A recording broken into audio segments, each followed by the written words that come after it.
সকালের খাওয়া দাওয়া শেষ করতে না করতে এই দেখেছো ঘরের কি অবস্থা। মনে হচ্ছে না ঘরের মধ্যে দিয়ে ঝড় বয়ে গেছে।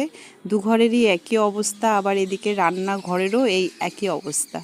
তো এখন এগুলো পরিষ্কার করব আগে, আর তার আগে জামা কাপড়টা ধুয়ে ফেলেছি। এই যে দেখেছো জামা কাপড় ধুয়ে আর ঘর দরগুলো পরিষ্কার করে নিয়েছি। কেমন লাগছে এখন দেখো, ভালো লাগছে কিন্তু দেখতে, তাই না? রান্নাঘরটাও পরিষ্কার করে নিয়েছি। আর আজকে এত বেলা হয়ে গেছে, এখনও রান্নাই বসাতে পারলাম না। তাই ফটাফট করে ভাবলাম যে ডিমের ঝোল ভাত করে ফেলি, আর সাথে করব একটু মিষ্টি কুমড়া আছে, সেটা একটু ভেজে নেব, বাস তাহলেই হয়ে যাবে, আর বেশি কিছু লাগবে না। তো আর ডিমের ঝোলটা না আমার খেতে কেন জানি ইদানিং খুব ভালো লাগছে। আগে অতটা ভালো লাগতো না, কিন্তু এখন ভালো লাগছে। তো রান্না কমপ্লিট হয়ে গেছে, এখানে ডিমের ঝোল পাতলা করে করেছি।